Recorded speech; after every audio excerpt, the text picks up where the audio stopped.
Assalamualaikum warahmatullahi wabarakatuh. Saya Rosa Mulyani dengan nomor pokok mahasiswa 201063118826 dari kelas 5A. Pada kesempatan kali ini, saya akan menjawab beberapa pertanyaan ujian tengah semester mata kuliah Tata Kelola SDM Pemerintahan. Pertanyaannya, yang pertama, jelaskan apa yang dimaksud dengan tata kelola sumber daya manusia pemerintahan dan mengapa penting untuk melakukan penataan atas sumber daya manusia pemerintahan. Jawabannya, tata kelola sumber daya manusia pemerintahan itu terdiri dari planning, itu merencanakan, kemudian organizing, mengelola, actuating, melaksanakan, dan controlling, yaitu mengevaluasi atau pengawasan. Jadi, tata kelola sumber daya manusia itu adalah menggerakkan sumber daya manusia dalam melakukan tugas dan fungsi untuk mencapai tujuan. Pentingnya penataan sumber daya manusia pemerintahan itu karena SDM berperan sebagai penggerak utama dalam mewujudkan visi dan misi serta tujuan organisasi pemerintah. Mengingat begitu diperlukannya SDM aparatur pemerintah, maka penataan SDM sangat penting untuk mengelola secara sistematis, terencana, dan terpola agar tujuan yang diinginkan organisasi atau institusi pada masa sekarang maupun yang akan datang dapat tercapai secara optimal. Pertanyaan yang kedua, jelaskan perbedaan penataan organisasi di sektor pemerintah dan sektor swasta, kemudian sampaikan analisis apakah perbedaan tersebut membawa pengaruh terhadap pengelolaan sumber daya manusia di sektor masing-masing. Jawabannya, salah satu perbedaan penataan pada sektor publik dan sektor swasta yang dapat diidentifikasi dengan jelas adalah pada manajemen pelayanannya. Model manajemen pelayanan sektor publik memiliki beberapa karakteristik yang berbeda dengan sektor swasta. Salah satunya, di sektor swasta lebih mendasarkan pada pilihan individu atau individual choice. Kemudian, karakteristik dalam sektor swasta dipengaruhi oleh hukum permintaan dan penawaran, yaitu supply and demand. Permintaan dan penawaran tersebut berdampak pada harga suatu produk, barang, atau jasa. Sementara, karakteristik penggerak sektor publik adalah karena kebutuhan sumber daya. Misalnya, adanya kebutuhan masyarakat terhadap sumber daya seperti air bersih, listrik, keamanan, kesehatan, pendidikan, dan lain sebagainya yang menjadi alasan utama bagi sektor publik untuk menyediakannya.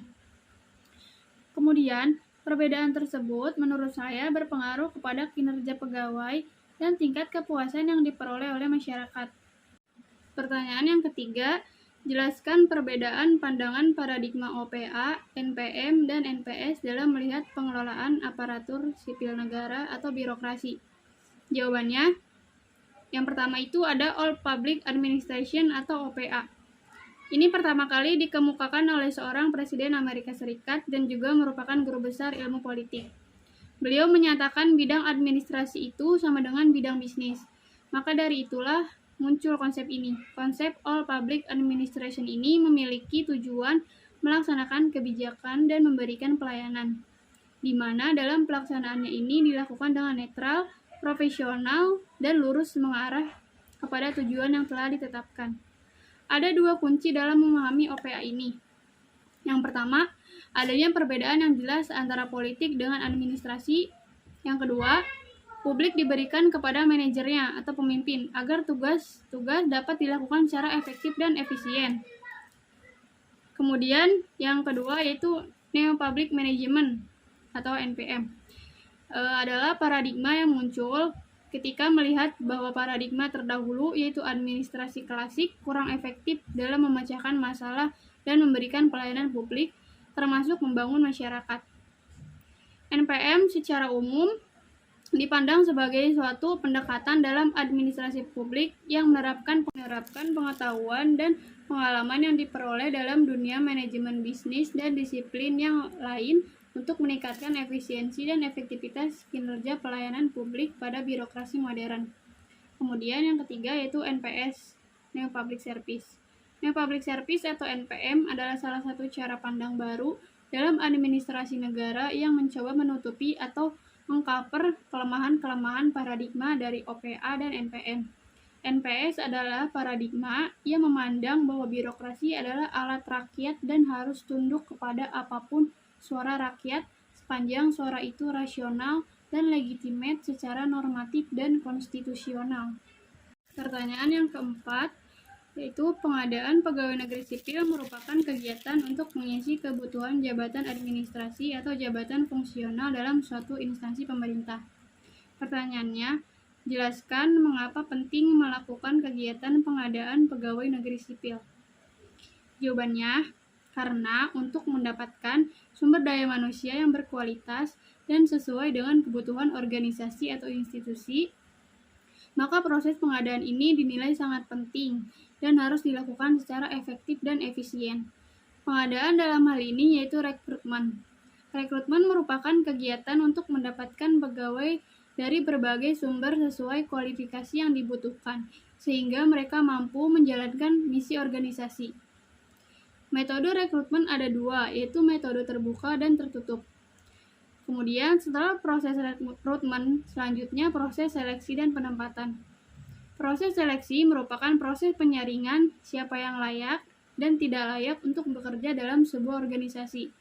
Sedangkan penempatan merupakan langkah selanjutnya untuk proses penyaringan atau setelah proses penyaringan atau seleksi selesai. Penempatan pegawai ini didasarkan pada keahlian, kualifikasi, keterampilan, pengetahuan, kemampuan, dan sikap. Pertanyaan yang kelima, berikan critical review terhadap kasus di bawah ini dari perspektif pengelolaan sumber daya manusia pemerintahan yang ideal. Jawabannya, kasus kecurangan tersebut menandakan bahwa proses rekrutmen sebelumnya merupakan salah satu masalah yang memang harus dibenahi dan dalam pengelolaan kepegawaian di Indonesia. Dapat dilihat bahwa reformasi pengadaan CPNS menggunakan sistem baru yaitu CAT. Ini merupakan bentuk pengakuan bahwa selama ini masyarakat kurang percaya dengan transparansi terhadap aparatur birokrasi. Rendahnya tingkat kepercayaan masyarakat terhadap aparatur birokrasi merupakan salah satu indikasi yang kuat bahwa sistem rekrutmen lama yang selama ini diterapkan dinilai kurang baik, terutama dari segi pelayanan publik atau public service. Di zaman reformasi ini, seharusnya semua dituntut untuk bersih dan transparan agar dapat mewujudkan pemerintahan yang baik, yaitu good governance, dan pemerintahan yang bersih, yaitu clean government. Terima kasih.